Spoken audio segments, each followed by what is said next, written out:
Hello, bachcho. Let's see this question. The question says six person A, B, C, D, E, and F are to be seated at a circular table. The number of ways this can be done if A must have either B or C on his right and B must have either C or D on his right is clear. देखिए यहाँ अगर हम बात करें question में हमारे पास six person है यहाँ पर A to F क्लियर. ये एक सर्कुलर टेबल के चारों तरफ बैठेंगे. अब हमें नंबर ऑफ वेज फाइंड करने हैं इनके सिटिंग के. क्लियर. कंडीशन क्या गिवन है? कंडीशन गिवन है कि ए के राइट में या तो बी और सी होगा, ठीक है, और बी के राइट में सी और डी में से कोई एक होगा. क्लियर. अब सबसे पहले हम बात कर लेते हैं यहाँ पर की कंसेप्ट की. की कंसेप्ट में हम देखने वाले हैं अगर हमारे पास टोटल एन पर्सन है और वो एन पर्सन एक राउंड टेबल या एक सर्कुलर टेबल की चारों तरफ बैठे हुए हैं तो उस केस में जो नंबर ऑफ फेज हमारे पास होते हैं वो होते हैं n minus one factorial. Clear. तो यहाँ ये स्टैंडर्ड रिजल्ट है, इसको नोट कर लेते हैं सबसे पहले हम. तो नोट किया हमने number of ways of sitting arrangement, number of ways of sitting arrangement of n persons, number of ways of sitting arrangement of n persons around a round table और सर्कुलर टेबल. क्लियर. तो ये हमारे पास हुआ करता है n minus one factorial. ये standard result है. ठीक है. अब देखें यहाँ अगर हम बात करें तो हमारे पास यहाँ पर कितने पॉसिबल केस हैं. ठीक है. तो केस फर्स्ट हम देख लेते हैं. सबसे पहले केस फर्स्ट में हमने क्या किया, सर्कुलर टेबल कुछ इस टाइप से हमारे पास है, अज्यूम कर लेते हैं. इसमें हमने क्या किया, ये ए फिक्स कर लिया. अब देखो ए के बाद क्या होना चाहिए, तो बी होना चाहिए या सी होना चाहिए. तो हमने यहाँ फिक्स कर लिया कि ए के बाद हमने किसको ले लिया, बी को ले लिया. ठीक है. तो हम नोट कर लेते हैं यहाँ पर if B on right B on right B on right side of A. ठीक है. बी कहाँ पर है, ए के राइट साइड पे. क्लियर. ये कंडीशन हमने ली. अब आप देखेंगे आपको क्या बोला गया यहाँ पर, बी के बाद कौन होना चाहिए, बी के बाद सी या डी होना चाहिए. ठीक है. तो बी के बाद सी और डी, ये कितने तरीके से, देखो ए और बी तो हमारे पास फिक्स हो गए. टोटल कितनी पोजीशन हमारे पास, टोटल सिक्स सीट्स है. ठीक है. सिक्स ही मैंने तो कितनी सीट है, सिक्स. अब ये जो थर्ड नंबर सीट है, इस थर्ड नंबर सीट पे क्या होने वाला हमारे पास, ये तो सी और डी में से कोई ना कोई एक आएगा. ठीक है. सी और डी इनमें से एक आएगा.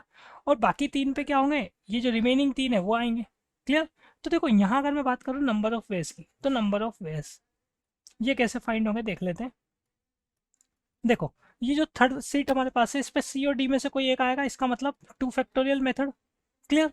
और बाकी के जो तीन है, तीन सीट तो वो हो गई, और ए बी और ये जो हमारे पास थर्ड नंबर सीट है जिसपे सी और डी में से कोई एक आएगा, इस पूरे को मिला के मैं एक सीट बोल सकता हूँ. ठीक है. तो इसका मतलब टोटल कितनी हो गई, फोर सीट हो गई ना. और अभी हमने देखा था कि कंसेप्ट में formula n minus one factorial होता है, तो फोर माइनस वन फैक्टोरियल हो जाएगा हमारे पास ये. तो इसका मतलब ये हो गया two factorial into three factorial. ठीक है.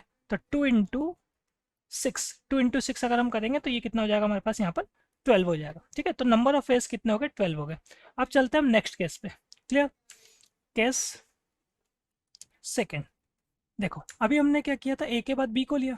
अब ए के बाद या तो बी होगा या सी होगा, तो अब हम क्या करते हैं, ए के बाद सी को रख लेते हैं. ठीक है. तो if C on right side of A, तो इस केस में क्या होगा देख लेते हैं, इसको भी समझ लेते हैं. ये हमारे पास ए हो गया, ए के राइट साइड में कौन आ गया, सी आ गया. ठीक है. अब इसके राइट साइड में कौन आएगा, देखो हमारे पास क्लियरली बोला हुआ है कि बी के राइट साइड में सी और डी में से एक होना चाहिए. अब यहाँ अगर हम बात करेंगे तो फोर सीट्स है हमारे पास, ये रिमेनिंग फोर सीट्स है. ठीक है. इसको हम चाहें तो अलग कलर से ड्रॉ कर लेते हैं एक बार के लिए, है ना. पहले जो हमने ड्रॉ किया है वो तो जो बेसिक कंडीशन है जो हमने नोट की वो है. क्लियर. अब देखिए यहाँ आगे हम बात करें तो आपके पास ये रिमेनिंग फोर सीट्स हो गई. ठीक है. इस रिमेनिंग फोर सीट्स पे अगर हम बात करें तो जो लास्ट वाली सीट आपके पास है, इस सीट पे तो बी आ नहीं सकता. क्यों नहीं आ सकता इस पे बी इसलिए नहीं आ सकता हमारे पास यहाँ पे क्योंकि बी के राइट में किसको होना है, बी के राइट में तो अब डी को होना है. सी तो अपनी सीट ले चुका है, बी के राइट में सी और डी में से एक होगा, तो इस सीट पे बी आएगा नहीं. तो जो रिमेनिंग थ्री सीट्स है ना, इन रिमेनिंग थ्री सीट्स पे क्या आएगा, बी आएगा. तो इन रिमेनिंग थ्री सीट्स पे अगर बी आएगा तो बी के जस्ट बाद में कौन आएगा, बी के जस्ट बाद में आएगा डी. और बची दो पोजीशंस वो अपने तरीके, या वो जो बाकी के दो हैं वो अपने को कितने तरीके से चेंज कर सकते हैं, टू फैक्टोरियल से. तो इसका मतलब बी के लिए यहाँ पर कितनी सीट्स है, तीन सीट्स है. ठीक है. तो बी के लिए यहाँ पर तीन सीट है, तो यहाँ हम नोट कर लेते हैं नंबर ऑफ वेज. ठीक है. बी या तो थर्ड सीट पे है ना, अगर मैं नंबर नोट करूँ यहाँ पर, ये फर्स्ट सीट, ये सेकंड सीट, ये थर्ड सीट, ये फोर्थ सीट, ये फिफ्थ नंबर सीट और ये सिक्स नंबर। तो बी जो है वो थर्ड फोर्थ फिफ्थ में से किसी एक पे आएगा। ठीक है, ये क्लियर? तो इसका मतलब तीन कंडीशन हो गई।